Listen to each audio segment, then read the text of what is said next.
Regardez bien la situation, la position de Maurice. Qui vous dit que le professeur Maurice Kamto veut vraiment aller aux élections? Non. Qui vous le dit? À tous les instruments que nous avons, moi, ce que j'ai dit sur le plan personnel, mon analyse est claire, il ne veut pas aller aux élections présidentielles.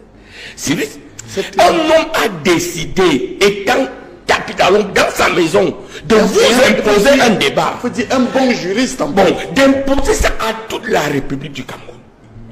Est-ce que vous voyez comment j'ai regardé les professeurs universitaires dont j'avais un grand respect? Comment ils n'arrivent même pas parce qu'ils ont ce que le professeur Moussanga Yamdim a dit, la position politique et non plus la position de droit. Ils n'arrivent même plus. Je me demande comment ils font vis-à-vis de leurs étudiants. Alors que quelque chose est clair. Notre juriste, un autre juriste reconnu comme tel, le professeur Moussanga Nyamzing. Vous êtes professeur de sciences politiques, d'accord, et des droits publics. Oui. Je peux même préciser, professeur gradué. D'accord. Gradué en sciences politiques. C'est important que vous le précisiez. Gradué en sciences politiques et gradué en droit public. C'est très important. Oui, parce que c'est important d'apporter des précisions. Tout à fait. Et je suis gradué en sciences politiques parce que je convoque de plus en plus Google. Parce que je vous ai dit que l'enseignement et la recherche et l'information s'est transformé. Vous pouvez dispenser cours dans un amphi. Les gens sont sur les ordinateurs. Gradués de Sciences Po INALCO de Paris en sciences politiques, avec ma thèse qui a obtenu une mention très honorable avec félicitations du jury. Oui, c'est très important. C'est 20 sur 20. Bon, et puis une deuxième thèse de la Sorbonne. Tapez Google, Université de Paris 1, parce que vous savez pourquoi je vous le dis. Les mêmes personnes avides de dénigrer. D'autres ont même écrit que j'avais des faux doctorats. C'est-à-dire des gens qui ne peuvent pas vous dire, vous avez soutenu où? Ils l'ont dit. Donc, quand vous m'interrogez, je veux quand même rappeler, au-delà de mes publications, je fais autorité parce que je ne suis pas allé obtenir mes doctorats en région. Parce que vous savez, quand nous qui faisons des études à Paris, Paris, c'est la centrale, l'Académie de Paris. En tout cas, M. Nyamzing, moi, ce n'est pas par complaisance que je vous le dis. C'est pas par complaisance, s'il vous plaît. Alors, je voudrais vous dire, très pertinent, ce que je voudrais vous demander, est-ce que le débat ne devrait pas être clos lorsque c'est quelqu'un de la trempe du professeur Kamto qui dit ce qu'il a dit là? Bien. Est-ce qu'on ne devrait pas clore le débat définitivement? Oui, il faut clore lorsqu'on le revoit débat. cette vidéo. Il faut clore le débat pour deux raisons. D'abord parce que le ministre Kamto, c'est un maître. Et je vous ai dit que s'il nous écoute, il peut le démentir. Lorsque je rentre de France, son ami Michel Allieu, ses amis et Étienne Leroy me disent, vous rentrez au Cameroun, nous vous recommandons le ministre Kamto, qui était associé à mon laboratoire, le LAJP. C'est un monsieur extraordinaire. D'ailleurs, en matière de pouvoir et de droit, je vous assure, le ministre Kamto, elle a une des plus belles thèses là-dessus. Sa thèse et son livre intitulé « Pouvoir et droit en Afrique » font autorité lorsqu'on écrit le droit en Afrique. Maintenant, quand vous l'avez dit, je ne comprends pas nos compatriotes qui veulent parfois se substituer aux enseignants, aux entraîneurs, vraiment qu'on laisse chacun faire son métier. Maintenant, du point de vue du droit, vous savez, le doyen Vedel, en son temps, a mis en avant deux principes. La force du droit et le droit de la force.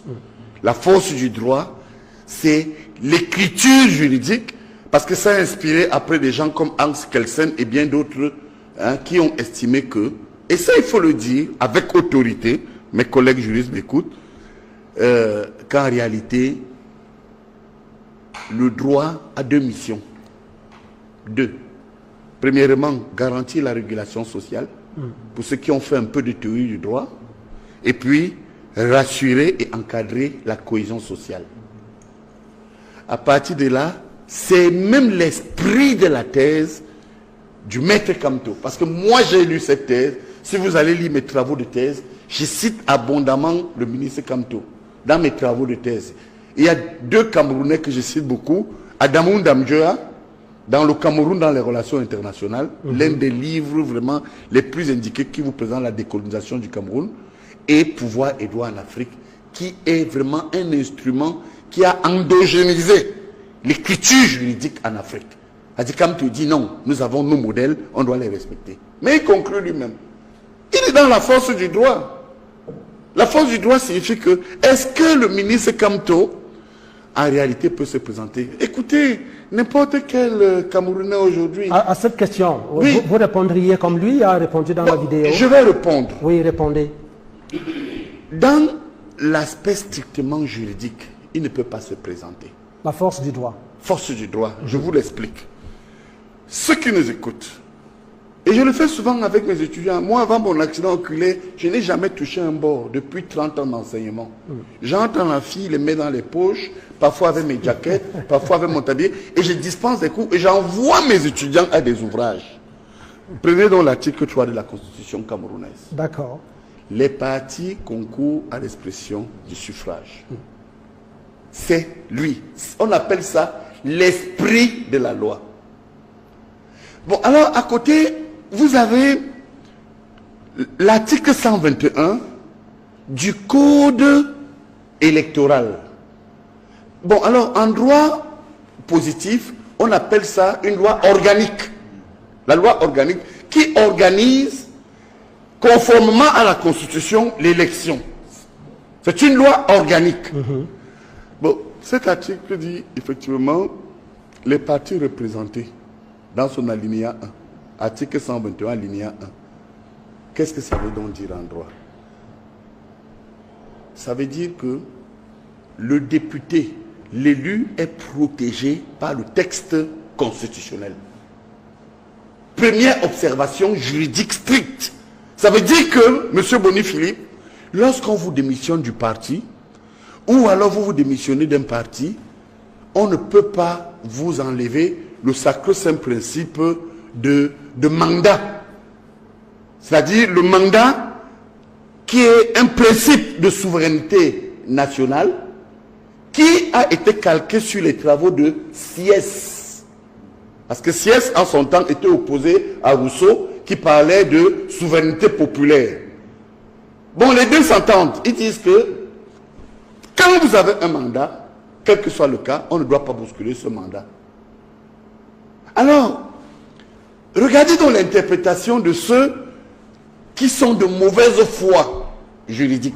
Qui sont ceux-là qui sont de mauvaise foi? Regardez aujourd'hui, les universités sont partagées entre ceux qui font de la politique dans le droit et entre ceux qui font le droit dans la politique. Or, si nous restons dans la stricte interprétation du texte, je vous assure que les partis qui n'ont pas concouru à l'expression du suffrage ne peuvent pas présenter de candidat.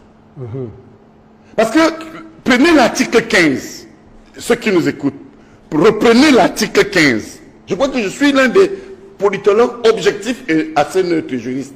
Alors, quand vous lisez l'article 15, alinéa 3, tout mandat impératif est nul. Qu'est-ce que ça veut dire en français? Ça ne veut pas dire que le gars peut démissionner, le député, le conseiller municipal et donner son mandat à quelqu'un d'autre. Ça veut tout simplement dire que quand vous partez, même si vous partez, vous ne perdez pas votre mandat. L'impérativité, impératif veut dire quoi en français? Impératif, c'est lié au respect d'un certain ordre. Vous voyez, moi je l'explique. Impératif veut dire quoi? C'est le respect d'un certain ordre. Cet ordre, c'est quoi? C'est l'ordre constitutionnel, l'article 3, qui dit que c'est les partis qui concourent à l'expression du suffrage. Maintenant, et je termine. Oui, terminons. Oui, il y a une faute, une faiblesse dans le code électoral. Alors, si vous prenez mon livre, L'État et la régulation sociétale au miroir de l'anthropologie du droit, un livre que je vous avais d'ailleurs offert, bon, vous allez voir que je suis l'un des rares juristes isolés. J'ai aussi vu que Hilaire Kamga a cette position qui dit que on a mal écrit le code électoral. Parce que quand vous prenez l'alinéa 2, on parle de candidature indépendante. C'est contraire à la Constitution. Hein, Nouga? Si la Constitution dit, ce sont les partis qui concourent à l'expression du suffrage. L'esprit de l'organisation des élections ne doit pas être lié à ce qui est contraire à la Constitution. D'autres juristes vous disent non, la loi organique peut. Moi, de mon modeste piédestal, je dis que la candidature indépendante, on peut corriger ça et dire effectivement que les partis politiques n'ayant pas obtenu, n'ayant pas participé aux élections, ce sont ces partis qui peuvent obtenir pour leurs candidats les signatures. Une autre faute qui est très très grave et qui amène aussi, voyez juste à quel point je suis neutre. Il y a eu une tricherie de la part du législateur. C'est-à-dire le législateur camerounais, en écrivant le code électoral, a pharaonisé institutionnellement le président de la République. Voyant que le président de la République peut nommer des sénateurs. Bon, la notion de les partis politiques représentés, c'est elle qui est mal interprétée par des gens qui disent que, attention, quand on dit représenter, on peut aussi y aller. Mais sauf qu'ils oublient de lire l'article. Et là où le législateur fait une erreur, il aurait dit les partis politiques ayant présenté des candidats à l'élection, donc par conséquent représentés, concourent à l'expression du suffrage. Nous allons ressortir. Est-ce qu'il y a d'un professeur regardez quelque chose de technique. Oui. Boni, c'est très important ce que vous faites là. Regardez bien, quand on a dit représenter, vous êtes d'accord, non, Nouga? J'ai un excellent avocat ici. C'est-à-dire qu'ils commettent dans l'erreur. Ça veut dire quoi, en fait, dans l'interprétation objective? Normalement, les partis politiques ayant obtenu des sénateurs nommés ne peuvent pas logiquement présenter des candidats à l'élection présidentielle. Parce qu'ils n'ont pas participé. Conformément à l'article 3. Tout à fait. Parce qu'on a dit concourir. Et du coup, notre Assemblée nationale, et je suis dessus sur ce premier volet, vient donc nous dire que, bien, n'oubliez pas que quand vous êtes élu, il y a une procédure qui relève aussi d'une autre loi organique, le règlement intérieur de l'Assemblée. Il y a ce qu'on appelle la validation des mandats. Vous voyez? Et cette validation de mandat est tellement importante que ceux qui démissionnent ont oublié l'article 3 qui dit, en réalité, l'esprit de la loi, ce sont les partis qui ont concouru à l'expression du suffrage et ayant obtenu des élus. Donc, M. Kamto, qui est quand même un maître, je pense qu'il le sait. Maintenant, il a une autre prise de position politique. Et je chute parce que certains veulent la comprendre. Prenez donc l'article 15 de la Constitution. Je vais vous dire pourquoi il le fait. S'il vous plaît, allez-y vite. Hein, oui, je vais donc plus vite. L'article 15 de notre Constitution stipule que le député, je vais très vite, est élu pour 5 ans. Mais sauf que quand vous prenez son alinéa 4, on dit, d'abord l'alinéa 2, leur mandat peut être prorogé. Toutefois, n'est-ce pas?